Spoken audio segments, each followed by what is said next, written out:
प्रधानमंत्री मोदी ने इस बार 400 प्लस का टारगेट एनडीए के लिए रखा है, पर मोदी ये सीटें कैसे जीतेंगे?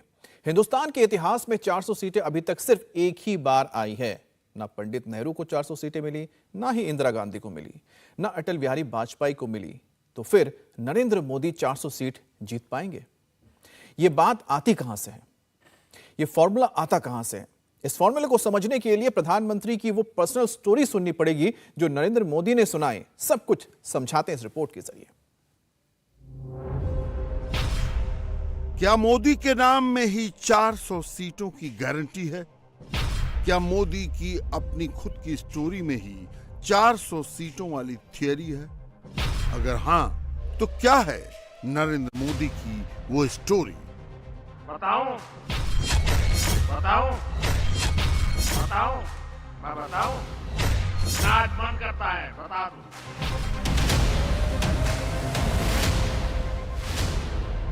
मोदी की कैसी लहर चल रही है उसको शहर शहर नापिए, गांव गांव नापिए, बंगाल में नापिए, बिहार में नापिए।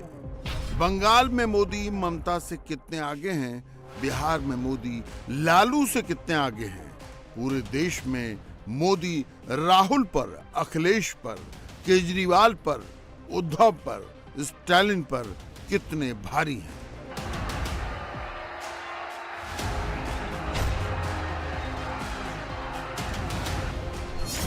शहर शहर सिर्फ और सिर्फ मोदी, गांव गांव मोदी ही मोदी, दादा भी मोदी, भाई भी मोदी। दूर दूर तक नहीं दिख रहा, मोदी के आसपास नहीं फटक रहा कोई विरोधी। 19 में जिस पश्चिम बंगाल में 2 नंबर की पार्टी थी बीजेपी, 24 के लिए वो बंगाल भी कह रहा है मोदी मोदी। उधर बाहर है मोदी, घर घर मोदी। दादा चाहिए, दादा का चाहिए। दादा आएगा जब ना, तब पश्चिम बंगाल का हालत बदल जाएगा। We are hope for Modi ji. Modi ji के जय श्री राम। हमरा मोदी जी के चाहिए। ममता बनर्जी हटाओ, मोदी को लाओ। इस वक्त बंगाल का सेंटिमेंट यही है, ममता को हटाओ, मोदी को लाओ, बंगाल में दादा को दीदी से ज्यादा सीटें जिताओ। तो क्या अब की बार बंगाल में दीदी नहीं, दादा की ही चलेगी? ममता की नहीं, क्या मोदी की ही वोट वाली स्पीड बढ़ेगी? संकेत तो ऐसे ही हैं। मोदी अपने राष्ट्रव्यापी परिवार के साथ चुनाव मैदान में रफ्तार पकड़ेंगे, जमकर वोट बटोरेंगे। कहाँ है मेरा परिवार? मोदी परिवार तो था, यहाँ आकर के नजर डाले, यही तो है मोदी का परिवार, हमार परिवार। मैदान बदलता है, लोकेशन बदलता है, दृश्य नहीं बदलता, लोगों का हुजूम नहीं बदलता। बंगाल में जितनी भीड़ दिखती है, बिहार में भी उतनी ही भीड़ जुटती है, वो भी सिर्फ एक आदमी के लिए, यानी मोदी को सुनने के लिए, मोदी को देखने के लिए। लोग मोदी में हो गए, राम में साथ में मोदी में है, सिर्फ मोदी में। पूरा मोदी जी का परिवार है, फिर मोदी जी लौट के आ रहे हैं। 400 पार, 400 पार। ये हमारा परिवार है, हमारे राजा है। ये हमारे मोदी जी दिल में बसे हुए, घर घर में बसे हुए हैं। राजा को कौन नहीं पूछेगा, सारा दुनिया पूछता है। 400 पार, 400 पार जाएंगे। हम सब आपका परिवार है और हम सब आपके साथ हैं। हम लोग सब परिवार है मोदी के। मोदी में ऐसा क्या है जो किसी में नहीं है? मोदी के पास खुद की ऐसी कौन सी स्टोरी है जो किसी के पास नहीं है? प्रधानमंत्री ने ये स्टोरी खुद सुनाई है, खुद बताई है। हम उसका जिक्र आगे करेंगे। पहले ये देख लीजिए, 24 के लिए मोदी को जो 335 और एनडीए को जो 378 सीटें मिल रही हैं, वो सिर्फ सर्वे और ओपिनियन पोल के आंकड़ों में नहीं है, वो पब्लिक की चॉइस में भी है। चुनाव के ऐलान में अभी वक्त है, मगर मोदी की पॉपुलैरिटी अभी से पीक पर है। दूर दूर तक कोई टक्कर में नहीं है। 400 सीट वाले सबसे बड़े फैक्टर नरेंद्र मोदी हैं। चुनाव से ठीक पहले फरवरी 2024 में मोदी की नेशनल अप्रूवल रेटिंग 75% पर पहुंच गई है। दिसंबर 2022 में मोदी की अप्रूवल रेटिंग 60% थी। फरवरी 2023 में 67%, सितंबर 2023 में 65% और फरवरी 2024 में 75%। ट्रेंड बता रहा है मोदी लगातार बढ़ते चले गए। सितंबर 2023 से फरवरी 2024 के बीच मोदी की रेटिंग में 10% का इजाफा हुआ। नॉर्थ जोन के 92%, ईस्ट जोन के 84%, वेस्ट जोन के 80% लोगों ने बतौर पीएम मोदी को फुल मार्क्स दिए। 45 साल प्लस के 79%, 30 साल के 75%, 31 से 45 साल के 71% लोगों की राय में मोदी की परफॉर्मेंस दमदार रही है। गांव हो या शहर हो, टायर 1 सिटी हो या टायर 2 सिटी हो, महिलाएं हो या पुरुष हो, गृहिणी हो या छात्र छात्राएं हो, हर वर्ग में मोदी का क्रेज हर घंटे हर दिन बढ़ता जा रहा है। 24 की पूरी लड़ाई ही अब इस बात पर आकर टिक गई है कि मोदी है, इसलिए मोदी को ही चुनो, मोदी को ही वोट दो। आम लोगों के बीच मोदी की ये पॉपुलैरिटी कोलकाता के मेट्रो स्टेशन से लेकर संदेश खाली तक नजर आती है। देख लीजिए, तिल रखने की जगह नहीं बची। लोगों ने मोदी की हां में हां ही मिलाई। पूरा देश कह रहा है,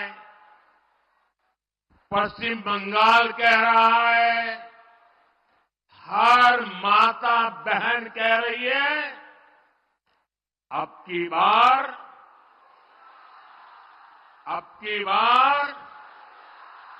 जरा पूरी ताकत से बताइए, अब की बार एनडीए सरकार यही बार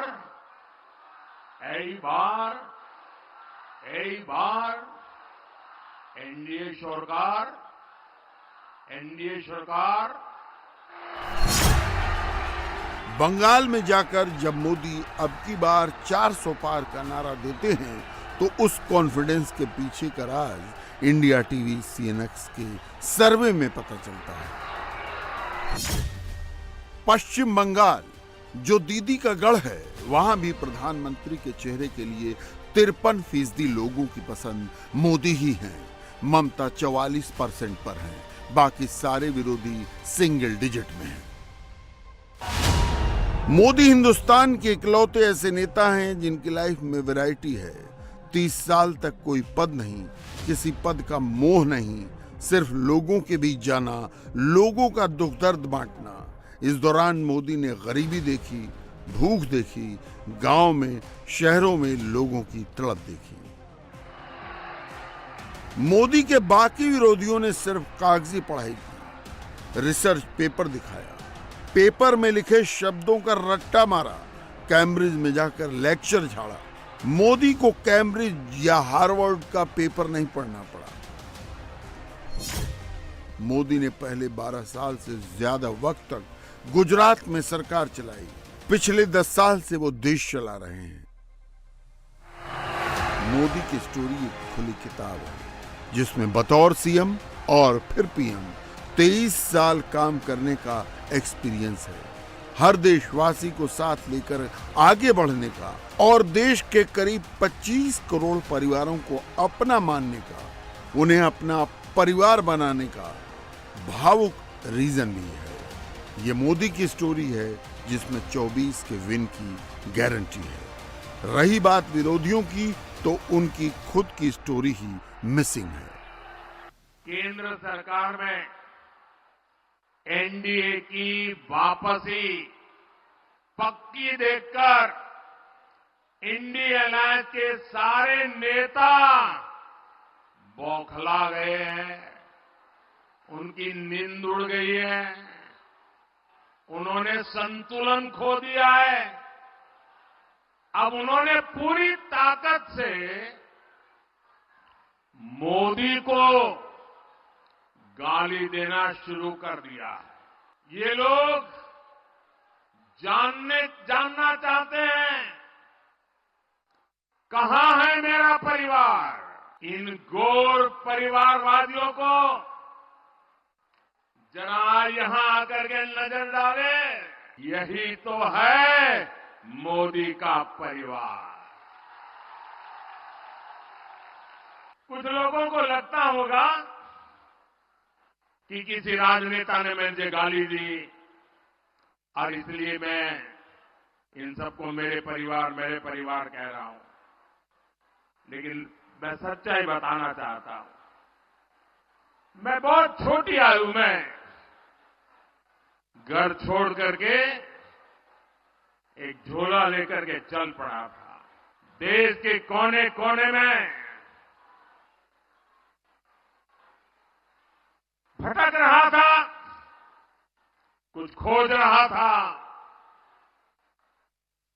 मेरे जेब में कभी एक पैसा नहीं रहता था, एक पैसा नहीं रहता था। कंधे पर एक झोला लटकता था और मैं देखता था कोई न कोई परिवार, कोई न माँ बाप, कोई बहन, पता नहीं क्या कारण वो मुझे पूछ लेते थे कि भाई बेटे कुछ खाना वाना खाए हो कि नहीं खाए हो। और मैं आज देशवासियों को बता रहा हूं, सालों तक मैं परिवारिक रहा हूं, कंधे पर झोला लेके घूमता रहा हूं, जेब में एक पैसा नहीं रहा, लेकिन मैं एक दिन भी भूखा नहीं रहा।